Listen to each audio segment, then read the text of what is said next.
All right, so finally I can get into showing you guys how to apply these concepts, right? So maybe the first place we should start is where to put the crate. So the general recommendation that works well for most situations, at least in the beginning, is to put the dog in a part of the house where they can see the most happenings happening, if that makes sense. You want to put them in an area where they can see everybody coming and going, they see the kids playing, they see all this stuff going on, right? So they can get used to it.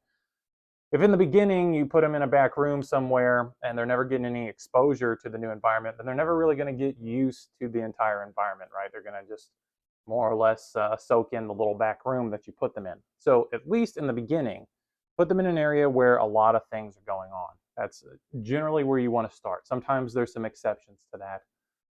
But for the vast majority of new dogs, new puppies even, that's where you want to put the crate.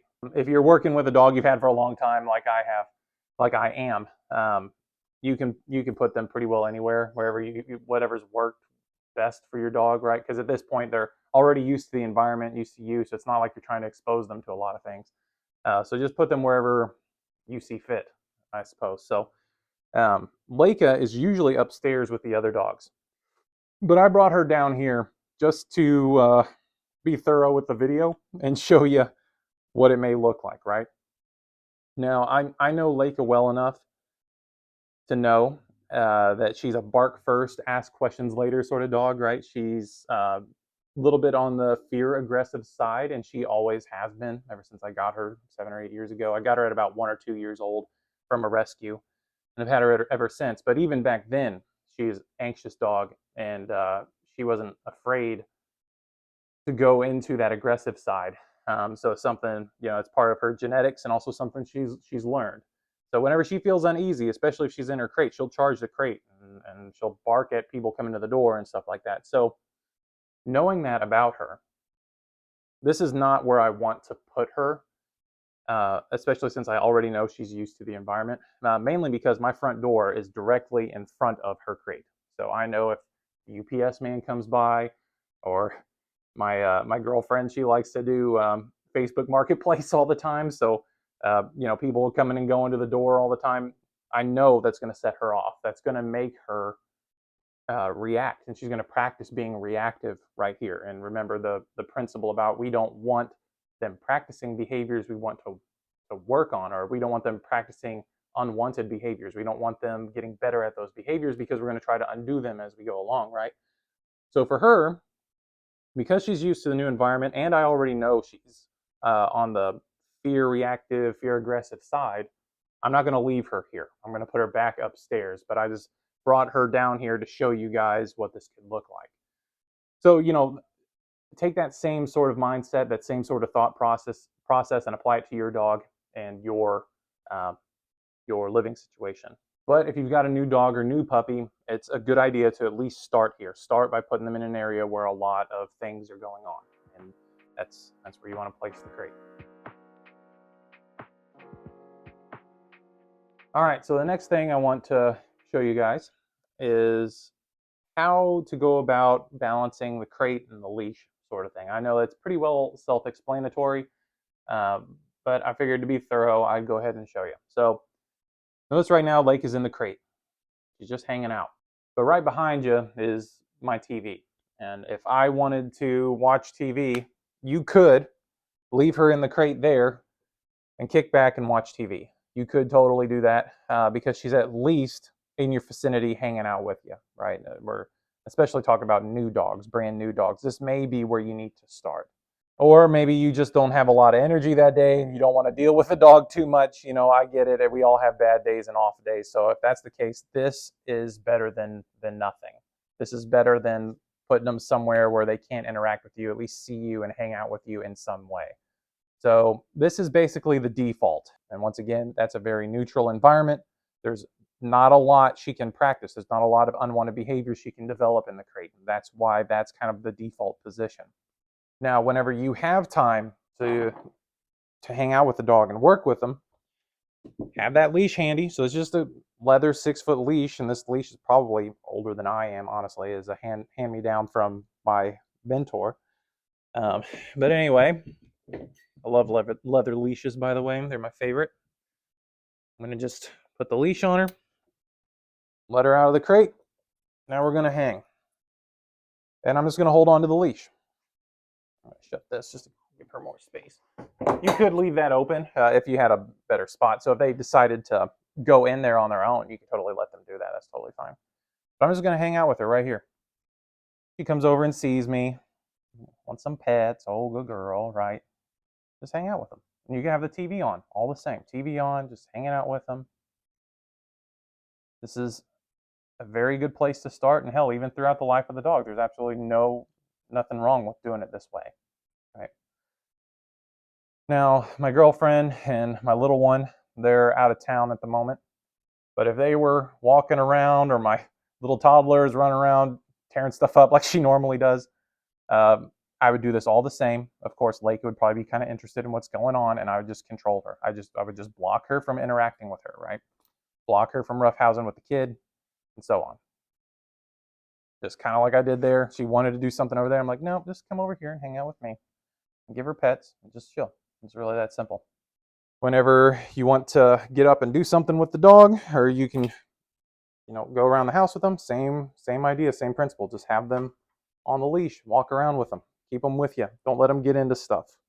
Don't let them develop unwanted behaviors, right? You're right here to control all that. If you don't want to hold the leash all the time, that's okay. I typically do.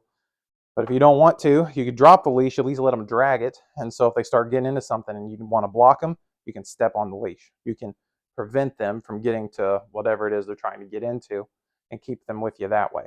So that's something you can do. But that's the whole idea behind the leash, is it's just a very easy, very clean way to control the dog physically if you need to. I mean, imagine for a moment she wasn't on a leash and she was running around. How would I physically control her if she started to get into the trash or if she started chewing up one of my kids' toys or something like that? I would have to go over there, grab her by the collar, and get really physical with her. I'd have to get really close with her in order to control her. And for some dogs, that can be taken as reinforcement. It could be a way of them figuring out that if I go mess with stuff, if I get into things, somebody interacts with me, right? So that can backfire on you. That happens. It's not super common, but that does happen. But the leash keeps things super neutral. Another thing too is if you have a dog that runs from you, like they grab something and they want to play this chase game, it's a lot harder to catch them if they don't have a leash on. If they have a leash on, you can just get within 6 feet or whatever it is you're using, step on the leash, control them, get that thing out of their mouth and be like, no, we're going to do something else, right? So the leash is just a super handy, super easy way to control the dog physically. And you just walk it back and forth like that between the crate and the leash. In the crate, when you can't directly supervise them, when you can directly supervise them, interact with them, train with them, have them on a leash, and go do those stuff with them, even if it's just sitting around, hanging out, watching TV or whatever. Oh my. All right, so next, talk about feeding, the feeding schedule. So I've got Lake's breakfast up there, and for her food and her weight and her age, she gets right around 2 cups of food a day. And she holds her weight very well at that. I mean, for her size, you think she would need a little more, but she really doesn't. And she never really has. So on the back of the food bags, there's a food range. And generally start in the middle. And if you notice the dog is getting a little fat, then go down to the lower end of that range. If you notice that they're getting a little skinny, a little too scrawny, then bump it up to the higher end of that range and play around with that. Too fat is whenever, if you look at the dog from above, they're kind of ballooned out. You can kind of see their belly balloon outwards. They're a little fat that way, usually, is what that means. The other tell is if you look at their belly, it should be like a 45-degree angle from their rib cage to their hip.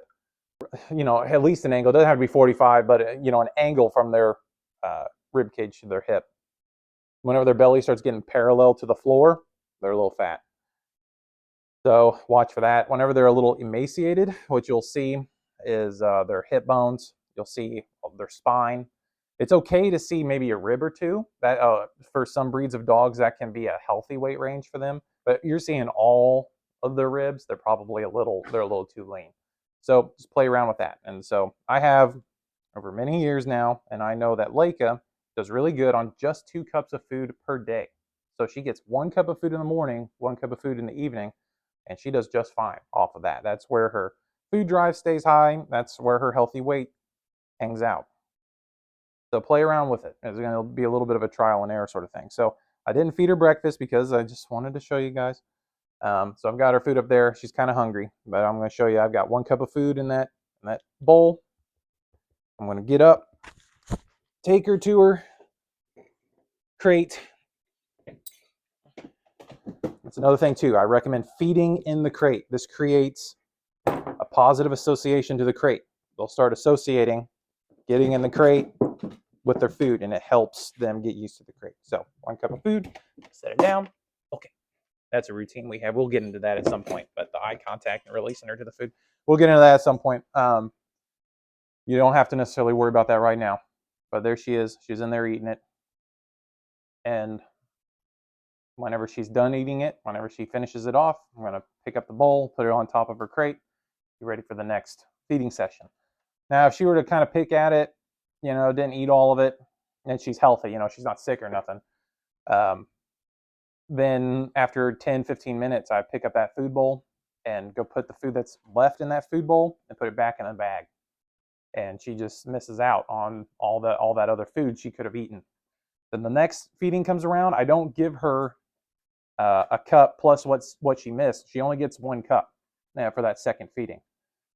And of course, she's going to have some missed calories for the day. And that's the whole point, is it'll help dial them in to where they figure out, or they get hungry enough that they want to eat everything you put down.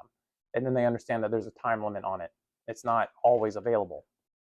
And that will bring their food drive up high. And whenever you get to a point where the dog is eating everything in their bowl, every time you set it down, within 5-10 minutes or so, really 5 minutes, then their food drive is pretty good. And as long as they're holding a healthy weight at the same time, then everything's good. You don't want to starve the dog. You don't want to emaciate the dog. You want them to be at a healthy weight, but you need their food drive to be at a workable level. And this is how you do that. Or one way to do it. There's a lot of ways to do it, but this is the way that I like to do it. So there. Oh, she's almost done. You can get those crumbs. I'll leave you alone. Good girl. So she's all done. You got that food bowl. There you go. She cleaned it out, right? And there you have it. And we'll do the same thing in the evening sometime. So one little detail I want to go over about the leash, just to help prevent or mitigate developing an unwanted behavior that plagues a lot of dog owners, if not every dog owner, and that's leash pulling.